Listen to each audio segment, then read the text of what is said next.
Hi friends, welcome back to my channel Career Wisdom. Today I am going to talk on a specific topic on every interview. Why should we hire you? I'll try to give you as simple as possible so that it will be easy for you to remember the points. The question is, why should we hire you? So what is the why the employer is asking this question?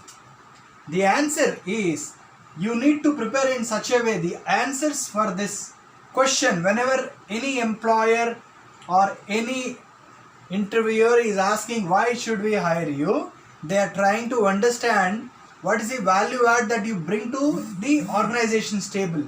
What is the value add that you bring to that particular role if given you an opportunity to serve them. So the number one, to justify this question, you first of all, the answers is, you draw a circle. Cut the circle into two parts. The first part, or you can say the first side of the coin, and the second side of the coin. The first side, you should justify the job description. Are they looking for a graduate? Yes, I am a graduate. Are they looking for a BTech CSE candidate? Yes. Are they looking for a good communication skills? Yes. Candidate should be ready to relocate? Yes. Candidate is flexible, trainable, coachable. Is the candidate is ready to relocate? So all these points you will find in job description, where they will mention that we are looking for a graduate with so and so specialization, with communication skills, with ready to be worked on a rotational shifts, flexible to move to a different location. So whatever the pointers are there in the job description, take out each and every point and you can communicate, yes, I have these qualities, these features in my resume, in my profile. Now the second side of the coin is very simple. I am sure everyone who learned the English in UKG or LKG days, what we have learned first? The alphabets. A, B, C. Same thing, you need to mention A, B, C, D, E, F. Now you might be wondering, what is this A, B, C, D, E, F? The A stands for academic achievements. Wherever you are going to talk about your percentages, what you got in your 10th class, 12th class, graduation and your post graduation.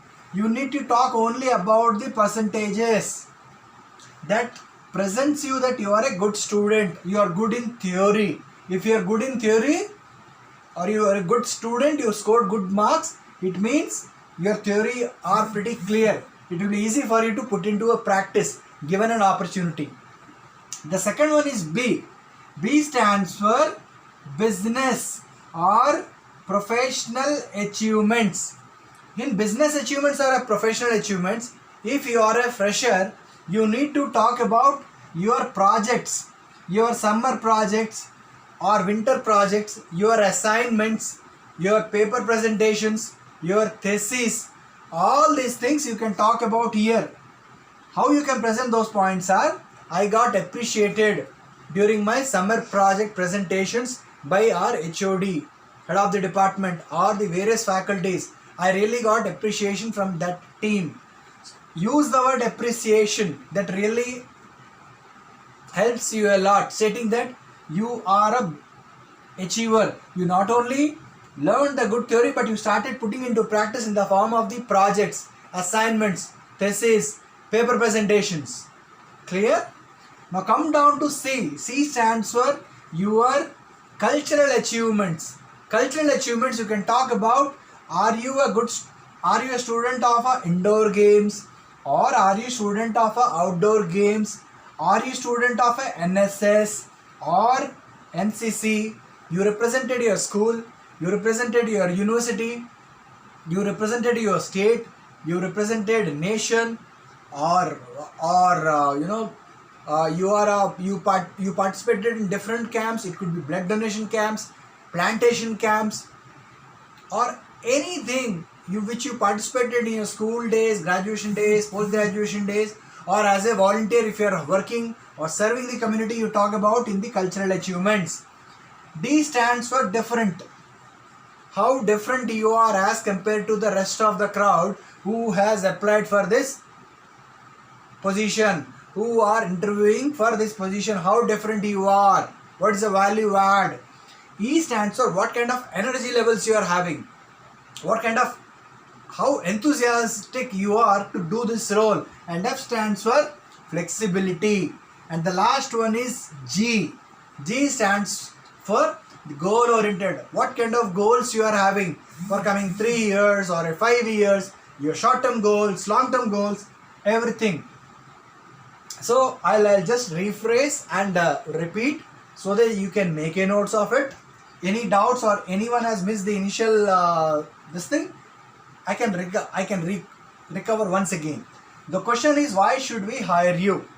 The answer is, you draw a circle, divide the circle into 2 parts. The first part you mention about your job description.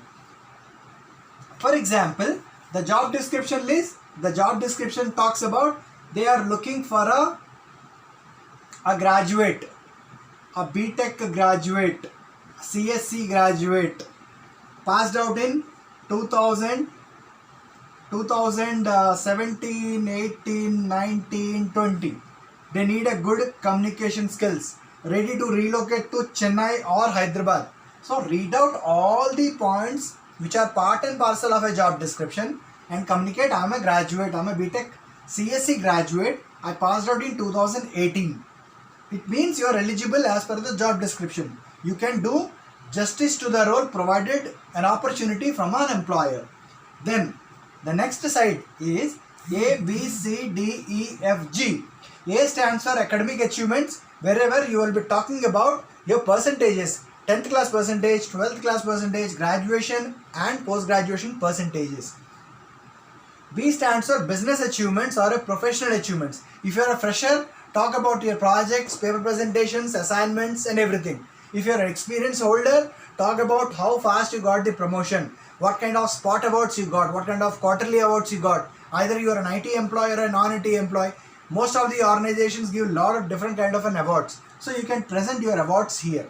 C stands for cultural achievements. Just to understand how extrovert you are. Because there are 2 kinds of people, introvert and extrovert. And most of the organizations prefer to take people who are extroverts. Because each and every employee has to work in a set of a team. A team is a mixture of a male and female. Right? So if you are extrovert, you can mingle with any kind of a team. That's what perception the people are having. D stands for how different you are. E stands for what kind of energy levels you are having, what kind of enthusiasm you are having. F stands for how flexible you are for this role. Sometimes you need to come, or sometimes you need to log in a little bit early. Sometimes you need to log out a little bit late. So, depending according to the role, you need to be flexible. You need to mold yourself, especially at the freshers level. Keep in mind, you need to be flexible. And G stands for what kind of goals you are having. Are you goal oriented? What kind of short term goals you are having? What kind of long term goals you are having? If you are able to present this all points in this answer, there is a high probability you can go to the next round. So I hope you have liked this point. So kindly like my video, share my video to the needy people, so that lot of unemployed people are there who really don't know what to answer. So if you are sharing in your circle, so that your people can take the help of that. If you need any other help or anything, especially regarding to this topic, please leave your comments in the comment section. And don't forget to subscribe, so that you can follow all my YouTube different programs, especially for the job seekers. Last but not the least, please press the bell icon so that you will get all the notifications of my program especially for the job seekers, and I'm ready to help you out. Please go through this channel entirely and share it with the needy people. All the best. Anything, please leave in the comment section. Yours, Venkat Uday Shankar from Career Wisdom. Thank you.